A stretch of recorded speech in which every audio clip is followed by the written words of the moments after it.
Este sábado a las 10 de la noche, luchan contra la violencia, el abandono y los abusos a los envejecientes. Le hablan alto a un adulto mayor, ya eso es un maltrato. ¿Cómo se entrena para ser azafata y trabajar en aviones? Tienen una responsabilidad y es mantener sanos y salvos a los pasajeros.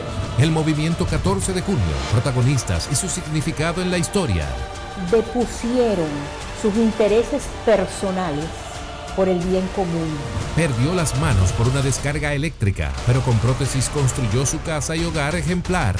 Y Odebrecht, la evolución y perspectivas de un caso que desafía a la justicia. El sistema judicial en su conjunto está tomado por la mafia.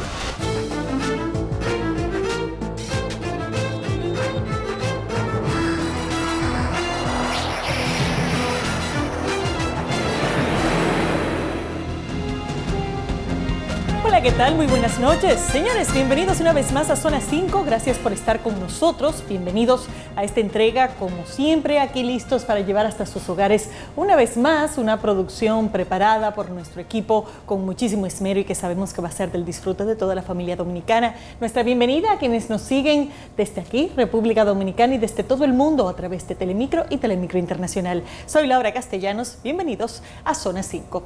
Ayer, 15 de junio, se celebró el Día de Toma de Conciencia sobre el maltrato y abuso contra las personas envejecientes, una fecha que sin dudas lo que procura es llevar un mensaje para crear mayor protección y conciencia sobre los muchos daños que muchas veces reciben este grupo tan vulnerable, sobre todo en nuestro país. El Consejo Nacional de Envejecientes de la República Dominicana, a propósito de este día, nos recuerda las legislaciones que protegen a los envejecientes en nuestro país, pero también nos hace tomar mayor conciencia de la importancia de cuidar a nuestros ancianitos. Lo vemos a continuación.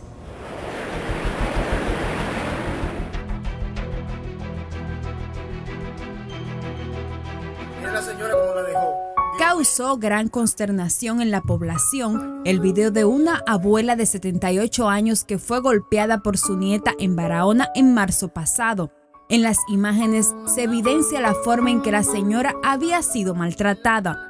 De acuerdo a las investigaciones del Ministerio Público, durante el incidente de Omaris Ramírez, de 19 años de edad, habría empujado de una silla a su propia abuela, resultando esta con un golpe en la parte maxilar de la cara y fracturas nasales. La responsable del hecho continúa prófuga de la justicia. Esa es una nieta que hasta ahora supuestamente está prófuga debido a que la hija de la envejeciente, ¿verdad? Porque nieta, ¿verdad? La está encubriendo. Un incidente similar vivió la señora Andrea, nombre ficticio por seguridad. La dama de 77 años narra que recibió un puñetazo en el rostro y el costado por parte de su hija. Queriéndome matar, mire, me dio por ahí y ahí me dio 2 veces y está loca. La droga me la tiene loca, que nunca había estado así como está loca. Explica atemorizada que su pariente tiene un comportamiento agresivo porque presuntamente padece de trastornos por el uso de drogas. Yo me vivo así calladita porque de que se levante a maldiciéndome ahí. Y yo lo he dicho, si tú me pones un dedo te mato y me mato. Pero como quiera, no le importa darme, pero porque no está bien de la mente. Este hecho se suma a los 177 casos de denuncias de maltrato y violencia contra adultos mayores registrados en el país solo este año 2018. Cuenta Natalie María Hernández, directora del Consejo Nacional de la Persona Envejeciente, CONAPE, que los abusos contra los ancianos no son nuevos. Ha aumentado porque antes no se trataba el tema. Percibimos que ha aumentado, pero siempre ha existido. Lo que ha hecho el CONAPE es visibilizar e incluir el tema de la violencia intrafamiliar, el tema de los adultos mayores. Siempre se trataba a la mujer, el niño, la juventud, pero no se había contemplado al adulto mayor. Y él es parte de la familia, él es violentado, él es agredido, él es abusado también. Asegura que desde el CONAPE se busca crear conciencia en la sociedad para que los abuelos reciban un trato adecuado de parte de sus familiares y allegados. Aquí, pues, a través del Consejo Nacional de la Persona Envejeciente, lanzamos una jornada de orientación, educación y de tipificación de los abusos y maltratos. Iniciamos con los directores de centros, más de 80 directores de hogares de día, hogares permanentes, los tradicionales asilos. Datos de la división jurídica de esta institución indican que los maltratos y abusos han incrementado con relación al año pasado. Así lo detalla Carmen Ortiz, encargada del área legal. Este año los casos de agresiones físicas han aumentado. No considerablemente, pero en tiempos anteriores, en el año 2017, no hubieron tantos. Ahora sí. Ahora no sé si ustedes se dieron cuenta la agresión que hubo en Barahona, en Asua, aquí en el distrito. O sea, ya las agresiones físicas están aumentando.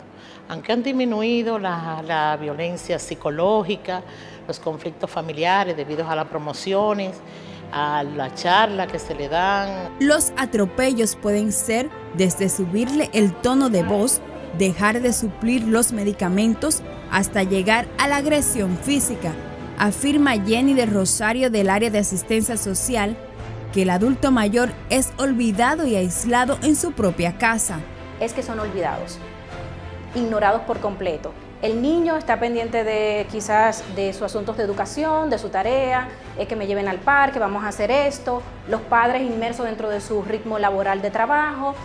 Sin embargo, el adulto mayor, todo el mundo entra a la casa, sale de la casa y el adulto mayor está en una esquina. Señalan que también se encuentran el maltrato emocional, la negligencia y el abandono, y en menor proporción las violaciones sexuales. Todo lo que le garantiza, le da al adulto mayor inseguridad, angustia, tristeza, el entorno.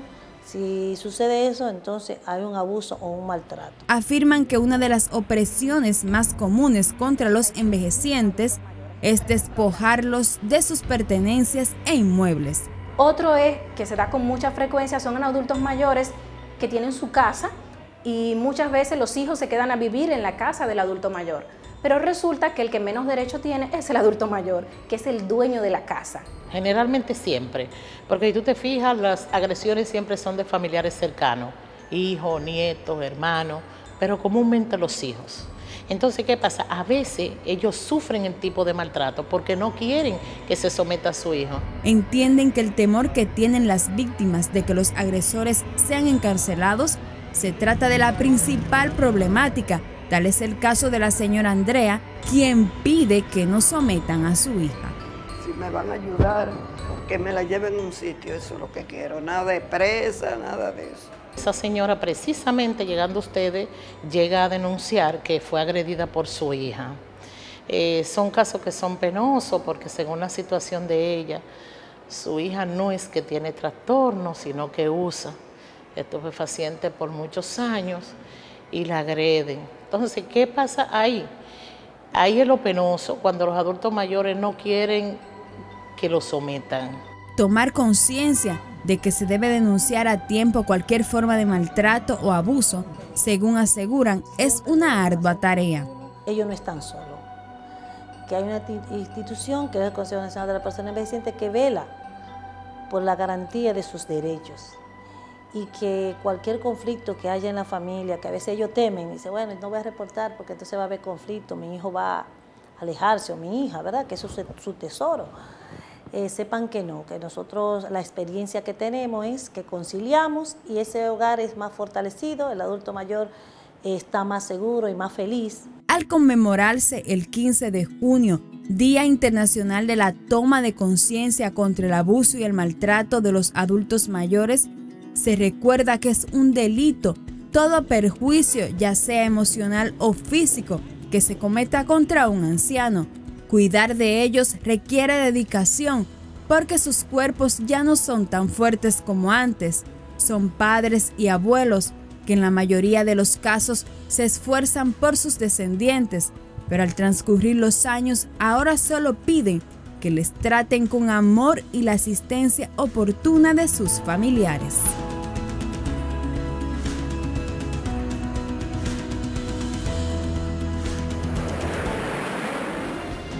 Gracias a Olinda Payano por la historia y esperemos que este mensaje cale profundo en todos los dominicanos, ya que los envejecientes en nuestro país resultan un grupo particularmente vulnerable y que al final de cuentas terminan sin mayores protecciones ni de parte del Estado, sin muchas veces ni siquiera de sus familias. Señores, de esa forma nos vamos a una primera pausa. Cuando regresemos en Zona 5. Detalles de cómo se aprende a ser azafata y a trabajar en aviones.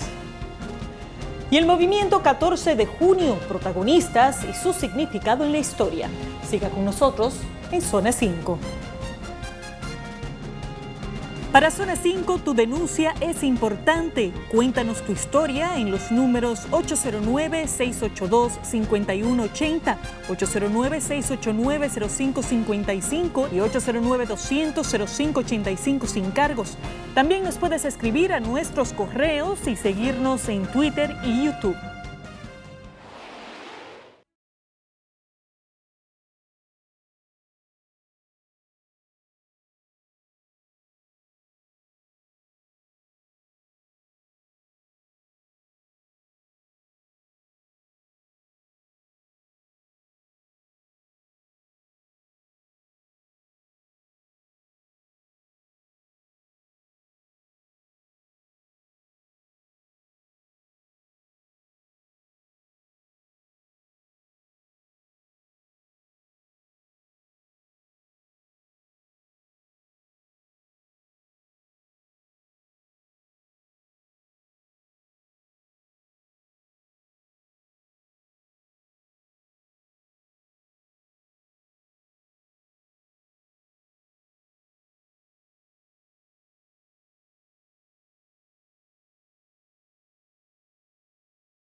Estamos de regreso con Zona 5, gracias por seguir con nosotros.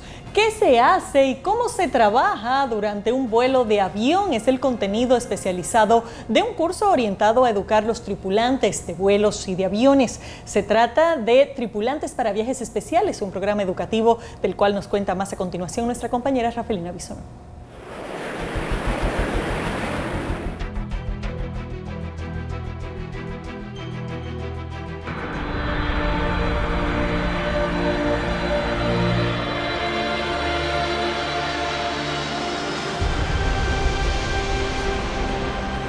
Tras el cierre de la quebrada aerolínea Bandera Nacional Dominicana de Aviación, Alfredo Hernández, un profesional que por más de 20 años trabajó en diferentes posiciones a lo interno de esa importante línea aérea, entendió que ante la falta de un centro que formara azafatas y tripulantes en el país, era necesario compartir todo ese conocimiento adquirido durante todos sus años de labor. A partir de ahí y hasta que Dominicana cerró, estuvimos laborando en Dominicana de Aviación, pasando desde el simple tripulante que llega hasta a jefe de cabina, pero seguimos hacia adelante.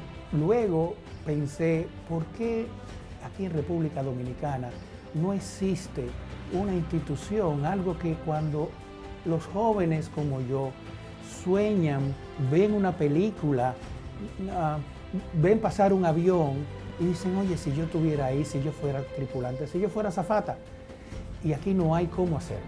Hace 7 años, tras muchos intentos fallidos y luego de tocar muchas puertas, logró fundar y ser pionero del primer centro de formación y entrenamiento para tripulantes de cabina, azafatas y sobrecargos de República Dominicana. Me acerqué al Instituto Dominicano de Aviación Civil, que en ese tiempo era Aeronáutica Civil, y toqué puertas. Como todo en la vida, muchas puertas cerradas, pero la insistencia y la perseverancia en la oración y Dios me daba la fuerza para seguir tocando, no importa las veces que me dijeran que no, hasta que por fin. Yo le digo a todos mis estudiantes, nunca se cansen de tocar puertas y que no permitan que sus sueños se los maten lo que matan sueños. Y primordialmente es nuestra mente. porque nosotros pensamos, no, yo quiero ser tripulante, pero yo soy muy gordita, yo quiero ser tripulante, pero yo soy muy bajita, y entonces no haces lo necesario para hacerlo. Allí, junto a su hijo Arturo, quien se desempeña como director de operaciones, instruye a decenas de jóvenes como tripulantes de cabina, brindándoles tanto en teoría como en la práctica las orientaciones y conocimientos necesarios para entrar al mercado laboral nacional o internacional. Nosotros contamos con un programa de entrenamiento que cuenta con alrededor de 238 horas, donde en esas 238 horas capacitamos en todas las áreas necesarias y reglamentarias para el buen funcionamiento de un tripulante de cabina. Pudiese mencionarte materias tales como meteorología, aerodinámica, trato al pasajero, procedimientos de emergencia, funciones y responsabilidades de los tripulantes de cabina, habilidades de resolución en manejo de crisis, emocionalmente estable debe ser el tripulante de cabina y con un control total de sus emociones. Pero eso no es un requisito de entrada, más sí un requisito para el funcionamiento en el trabajo. Nosotros nos encargamos acá en el centro de capacitar en esas áreas a los estudiantes. El Centro Tripulantes VIP está reconocido y avalado por los organismos que rigen la aviación tanto en República Dominicana como a nivel internacional y ha logrado insertar a decenas de tripulantes en el mercado aeronáutico. Tenemos aproximadamente algunos 200 y pico de graduandos en nuestros 7 años. Como saben, nosotros fuimos el centro oficial de Pagua Dominicana, se nos eligió a nosotros y ahora somos el centro oficial de la línea aérea Sky High Aviation. Lo que quiere decir es que nosotros no dejamos solo a nuestros estudiantes. Nosotros a las mejores los llevamos de la mano a tratar de que ejerzan su carrera. Al venir aquí yo pensaba que ser tripulante de cabina simplemente era, bueno, como lo veía desde antes, bueno, que uno iba a ser, como dicen las personas, un aeromozo o algo así. Yo pensaba al principio que iba a ser así, pero no es así, o sea, es algo más técnico, es algo más allá de lo que las personas ven.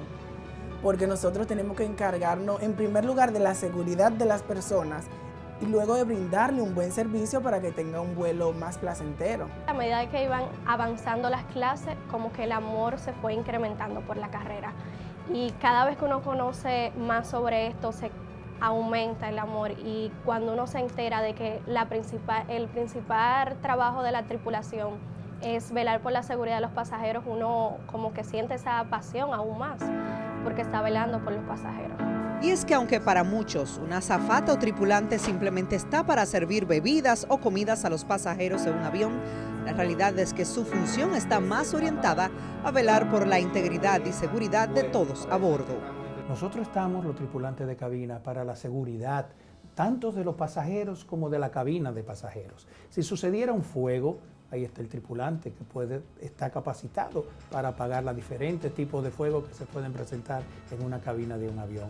En aviación todo está escrito. Si hubiera una descompresión a bordo, el tripulante está preparado para hacer los procedimientos necesarios para asistir a los pasajeros en esa emergencia mayor. Esto es una profesión, y una profesión seria, y que los tripulantes de cabina tienen una responsabilidad, y es mantener vivos y mantener sanos y salvos a los pasajeros.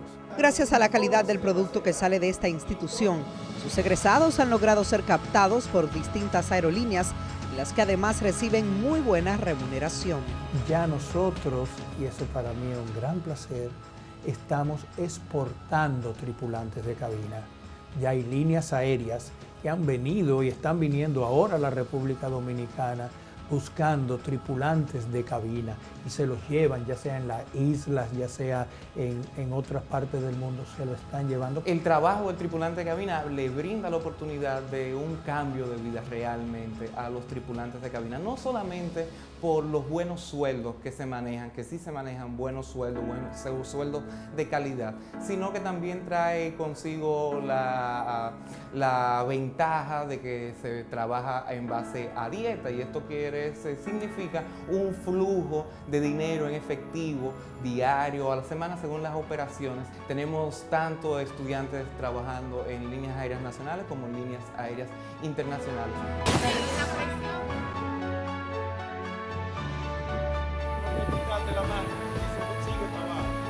Y cada día son más los jóvenes que se animan a estudiar y prepararse para ser parte de la tripulación de una aeronave.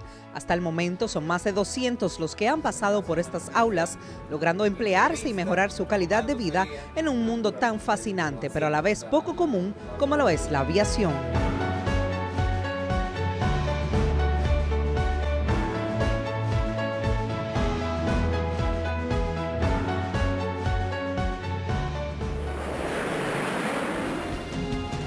De esta forma pausamos nuevamente cuando regresemos en Zona 5.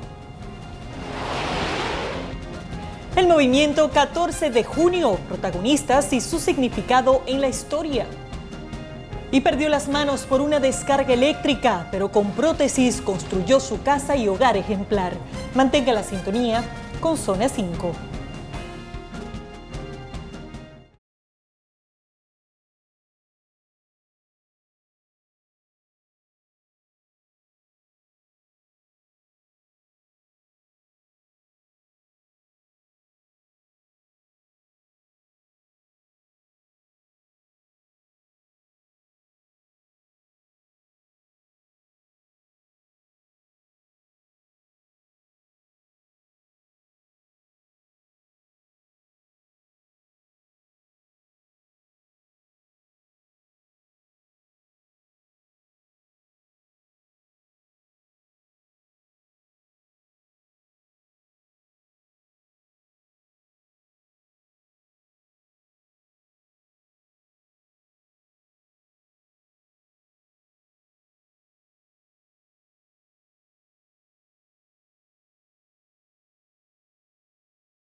Estamos de regreso con Zona 5, gracias por seguir en sintonía. Fueron muchos los sacrificios que se necesitaron para poner término al régimen trujillista. Entre ellos se encuentra el de los expedicionarios del movimiento llamado 14 de junio, que tuvo lugar en 1959 y que fue uno de los pasos fundamentales para poder terminar con el régimen de Rafael Leónidas Trujillo en nuestro país. Nuestra compañera Rami Portorreal, a propósito de esta fecha, nos recuerda más de los protagonistas y de los logros de esta expedición.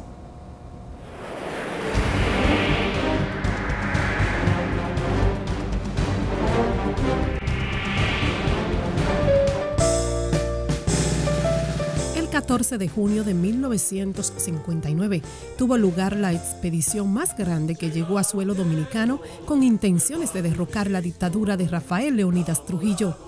Se trató de un grupo de 198 hombres, algunos dominicanos en el exiliado, que bajo los ideales de los gobernantes de Cuba y Venezuela, Fidel Castro y Rómulo Betancourt, decidieron hacer frente a la tiranía que imperaba en República Dominicana. Ese acontecimiento de 1959 viene a llevar la rebelión armada a un momento muy importante, que es cuando la dictadura de Trujillo se está encaminando a una crisis global, general. Estos hombres vienen de fuera, muchos de ellos con sus vidas organizadas ya, y se convierte en un detonante, un catalizador para la resistencia interna. Entonces llegan estos 198 hombres, rompen ese cascarón y la resistencia interna dice, oh, pero se puede. Eso vinieron no a inmolarse, como se hizo, vinieron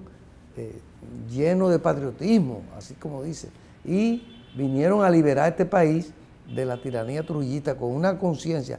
Había muchos intelectuales, mucha gente dentro de esos casi 200 que vinieron, conscientes de que venían a enfrentar una situación que nunca vivieron, pero que no tenían miedo de entregar su vida. Vía aérea, 54 expedicionarios volaron desde Cuba y arribaron a Constanza en un avión D-49. Sin embargo, los planes de estos guerrilleros encabezados por Enrique Jiménez Moya fueron frustrados por las fuerzas trujillistas.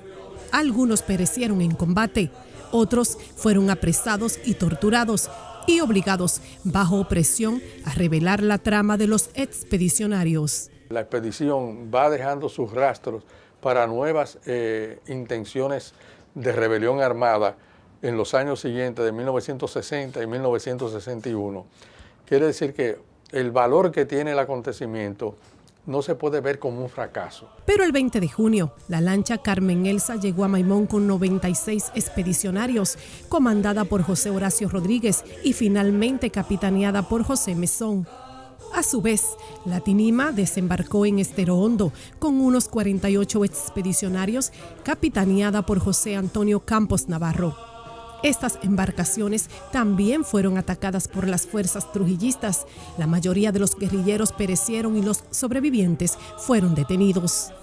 Tragedia histórica que aún permanece en la memoria del militante dominicano Raúl Pérez Peña. Yo vivía bastante cerca de Estero Hondo y yo me paraba en casa y yo veía pasar las tropas, los camiones, las tanquetas y el ruido de los aviones que iban a dispararle a los que desembarcaron en Estero Hondo.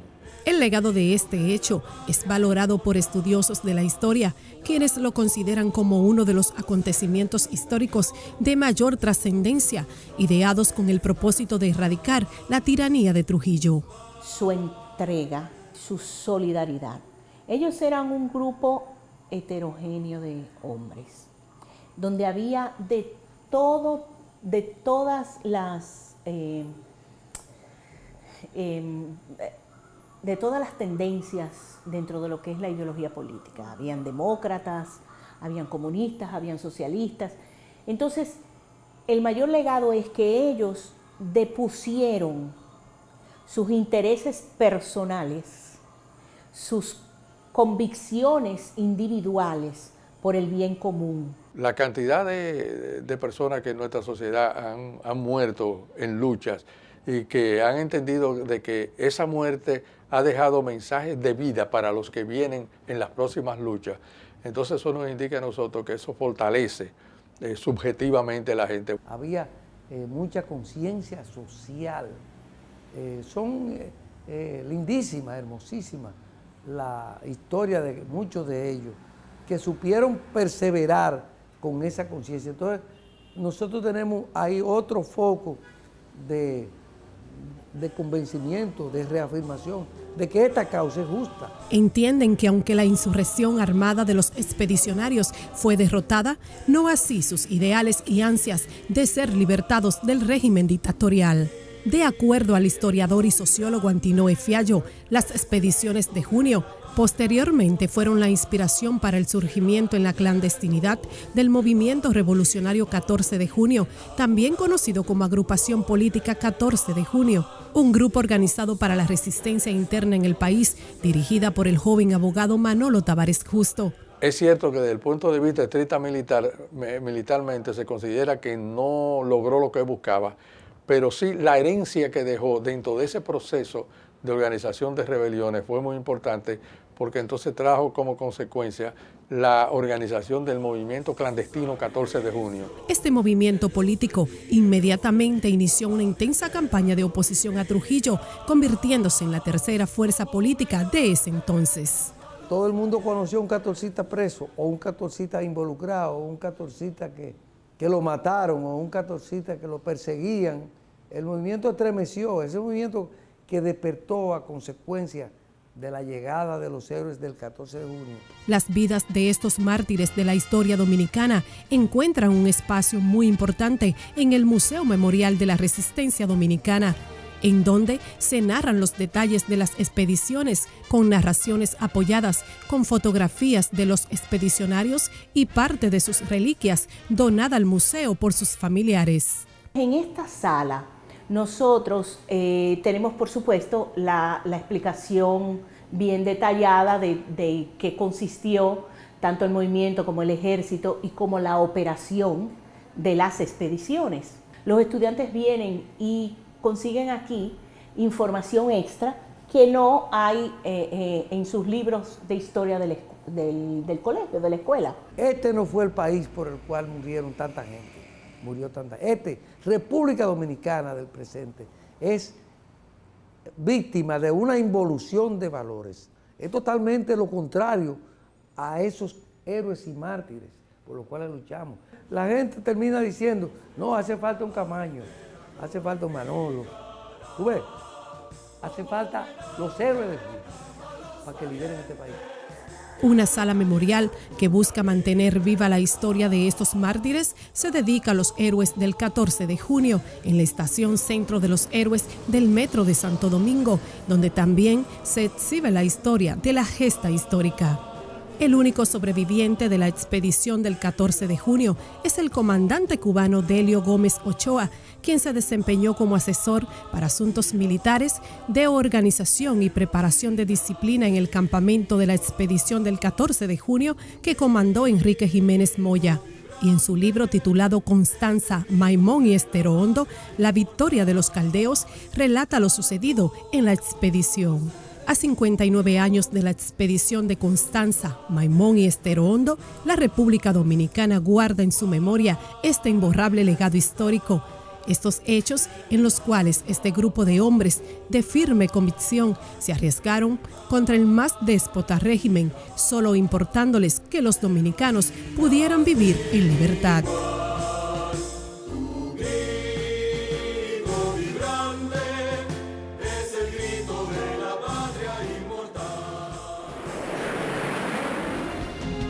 Señores, pausamos nuevamente cuando regresemos en Zona 5. Perdió las manos por una descarga eléctrica, pero con prótesis construyó su casa y hogar ejemplar. Y Odebrecht, la evolución y perspectivas de un caso que desafía a la justicia. Ya regresamos con Zona 5. Para Zona 5, tu denuncia es importante. Cuéntanos tu historia en los números 809-682-5180, 809-689-0555 y 809-200-0585 sin cargos. También nos puedes escribir a nuestros correos y seguirnos en Twitter y YouTube.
De vuelta con nuestra entrega del día de hoy, qué bueno que siguen con nosotros. Don Servando Robledo hace más de 35 años, debido a una descarga eléctrica, perdió ambas manos. Eso no impidió que con fuerza de voluntad y sobre todo con mucho deseo y mucha energía lograra construir su casa y su hogar de una forma ejemplar. Hoy, con 78 años, no solamente se pasea tranquilamente con sus dos prótesis por el lugar que construyó, sino que también allí se mantiene en ese lugar donde vio crecer a sus hijos. Lo vemos en nuestra zona internacional.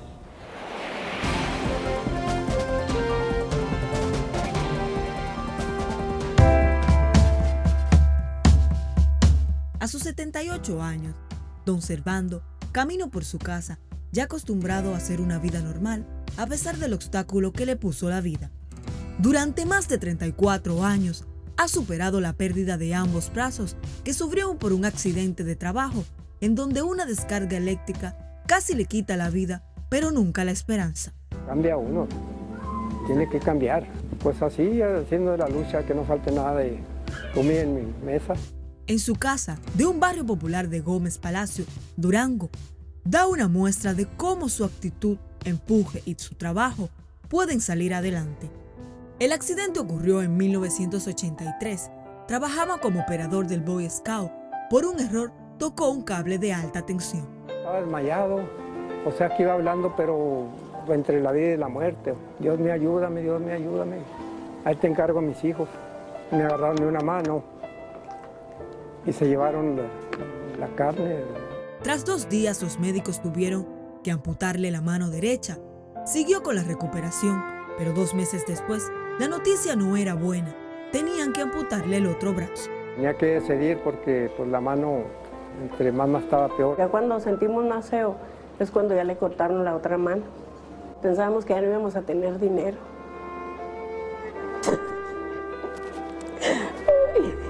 Pero al ver que sus hijos aún necesitaban de su apoyo y de su trabajo, decidió salir de nuevo al mundo y así con manos y corazón de acero, enfrentó lo que venía. Pues por eso estoy agradecido porque con 9 hijos, imagínense qué hubiera hecho mi señora. Con 9 hijos, tenía que abandonarlos para ir a trabajar porque ahorita no hay quien mantenga ni 3. Al principio le fue difícil acostumbrarse, pero poco a poco fue adaptándose a los 2 ganchos que los médicos le pusieron como prótesis. Luego él mismo fue adaptando para hacer cada vez más actividades. No tiene chiste porque llevo una red en la espalda. Uno carga la prótesis y otro jala el cable. Las ligas se encargan de cerrar. Se dedicó al comercio de pantalones y zapatos y puso una tienda de dulces y refrescos afuera de su casa. Desde entonces no ha parado y hoy es un ejemplo para muchos que se queja por cosas insignificantes. De la vida yo pienso que es como uno la quiera. Así de sencillo. Si usted quiere vivir bien, pues tiene que trabajar. Su familia le reconoce su esfuerzo y le apoya en todas sus labores. No, pues que es otra oportunidad que Dios le dio. Yo me siento orgullosa que todos mis hijos son muy buenos, todos. Y así en el patio de su casa, don Fernando pasa ahora los días manteniéndose ocupado en este pequeño vivero en donde cultiva toda clase de frutas y verduras. Sí, ahí me cambió la vida. Yo agarro el marro, agarro el martillo, agarro lo que sea. Hice esa casa, fue la primera que hice. En la comunidad le reconocen por su tesón y a pesar de los problemas económicos que tuvo, hoy con orgullo nos cuenta que de sus 9 hijos, a 4 le pagó la universidad. Con más de 24 nietos y 13 bisnietos, la familia de don Servando crece cimentada en este ejemplo de trabajo, optimismo y en el que ya nada los retiene. Y hay un camino malo, un camino bueno, joven. ¿Cuál te gusta agarrar? El que mire este programa, pues que le eche ganas, digo. Y así nos vamos a una última pausa. Cuando regresemos tenemos nuestra zona especial.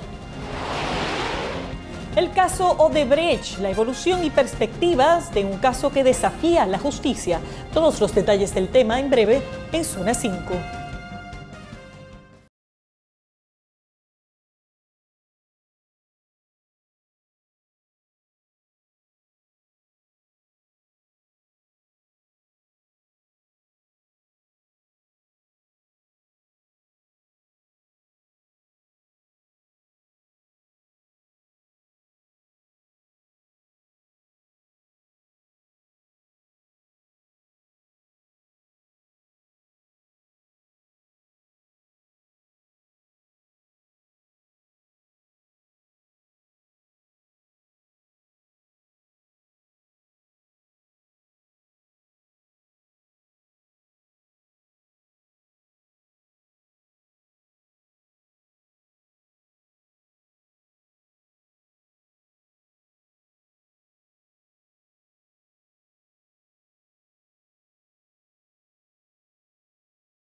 Estamos de regreso con nuestra entrega del día de hoy. Vamos a pasar a nuestra zona especial. La semana ha estado dominada por los avances en el caso Odebrecht, un caso que sin dudas ha sido señalado como el más grave de la historia de la corrupción en la República Dominicana, pero que también ha sacudido el resto de Latinoamérica con decenas de procesados en varios países de la región.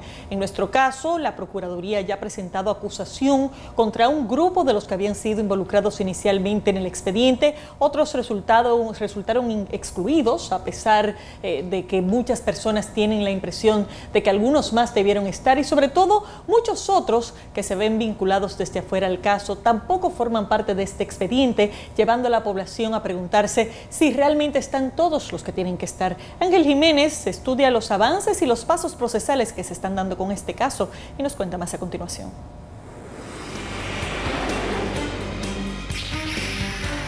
Sí contamos con pruebas firmes para probar sobornos, prevaricación, falsedad, enriquecimiento ilícito y lavado de activos.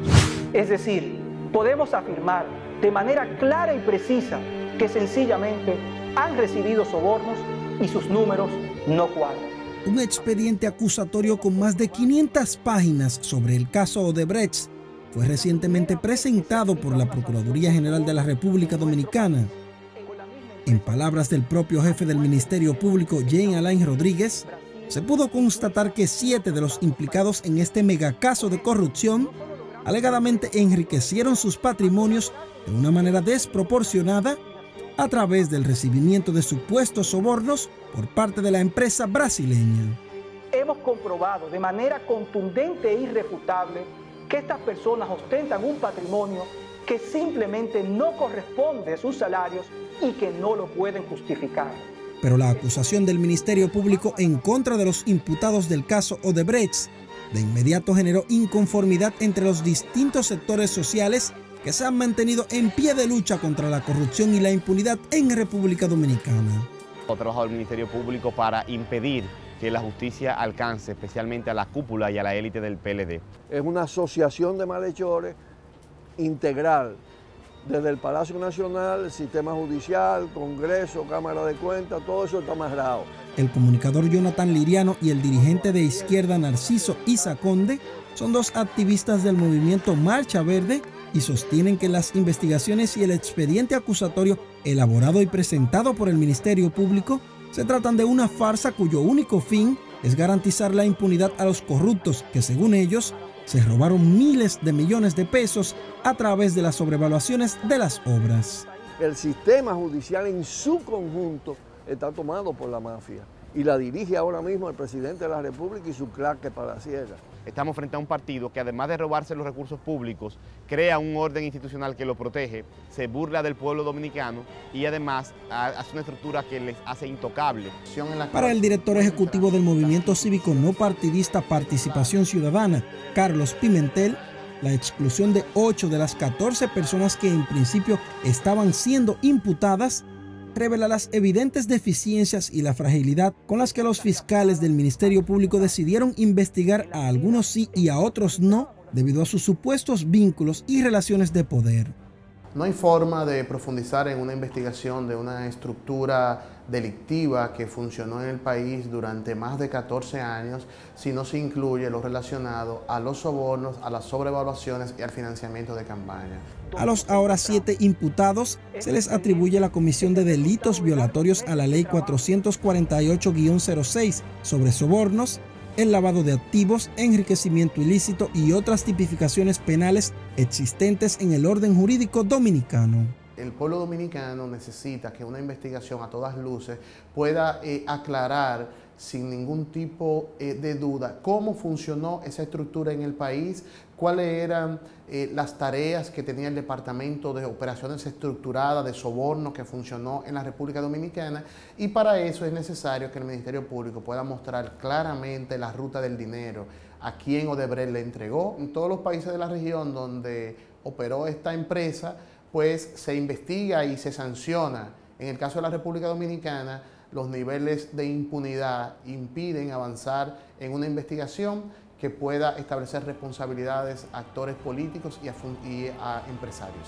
El hacedor de opinión pública Ricardo Nieves define lo ocurrido con la empresa Odebrecht como una organización transnacional de delincuencia formalmente establecida a través de la cual se vulneraron las leyes, el comercio y las finanzas de varios países de la región.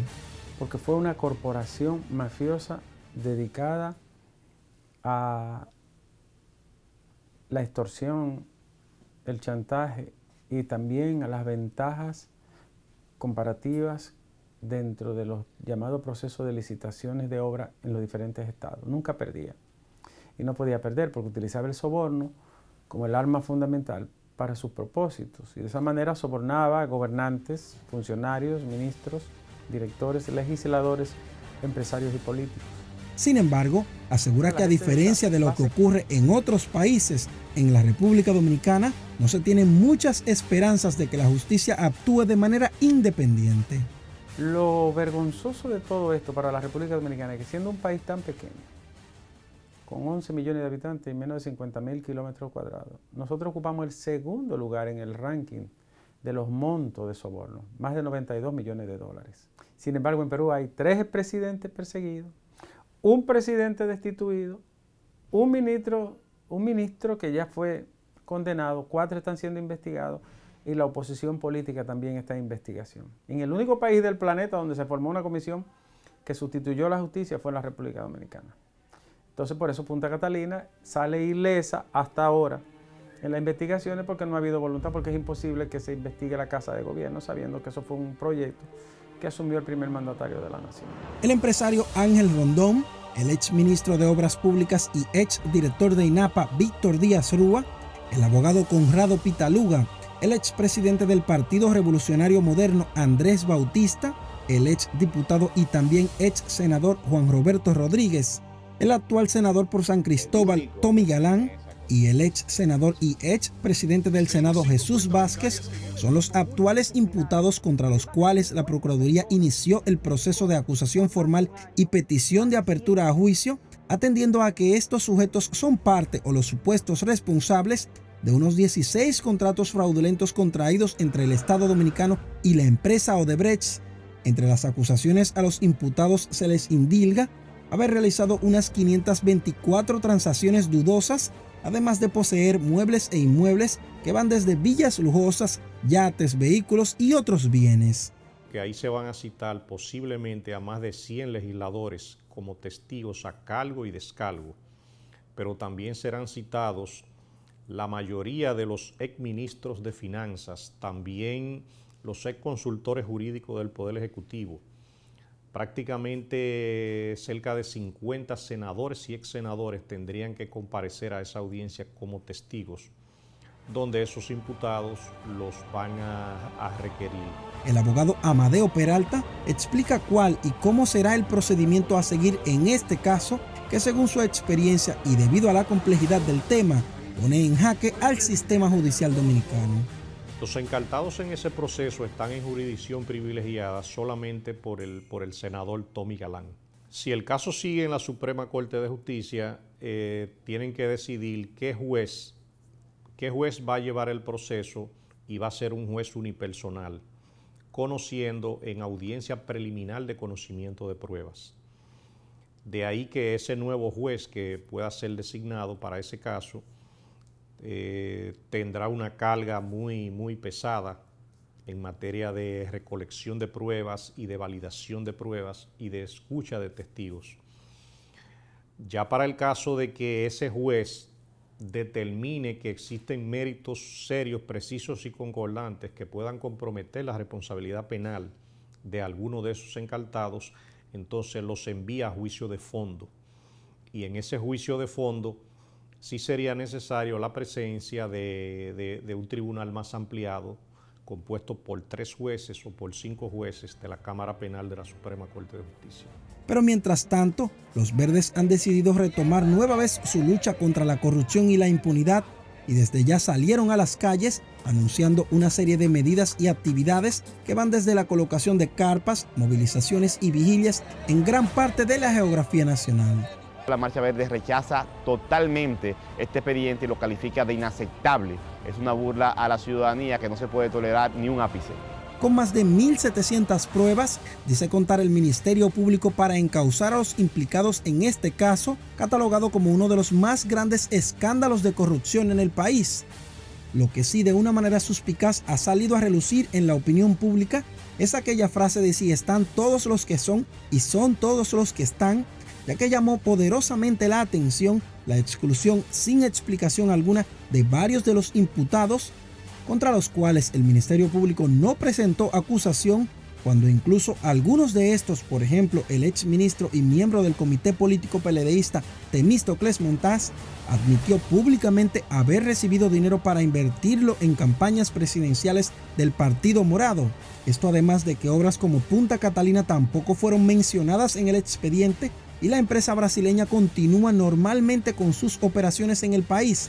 Serán los jueces dominicanos los que decidan la suerte de este caso tan traumático para la sociedad, pero que pueda significar un antes y un después para la justicia dominicana y sentar un precedente que sirva para fomentar la transparencia en la administración pública.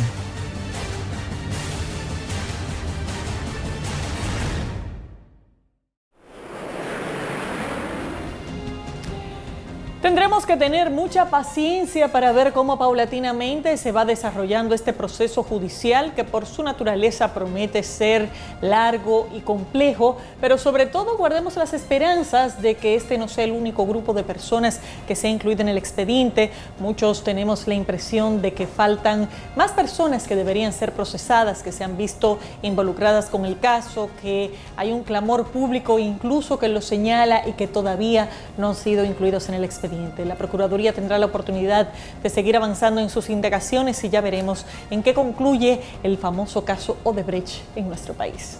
Señores, llegamos al final de nuestra entrega. Gracias por su sintonía. En pantalla están nuestros contactos, números telefónicos, correos electrónicos, redes sociales. Están ahí para que se pongan en contacto con nosotros, nos dejen saber de sus denuncias y sus inquietudes y permitan que en Zona 5 sigamos siendo una voz para todos los dominicanos. Mientras tanto, me despido. Gracias por haber estado con nosotros. Soy Laura Castellanos. Nos vemos aquí el próximo sábado. Zona 5, investigación y sentido humano, es de Telemicro.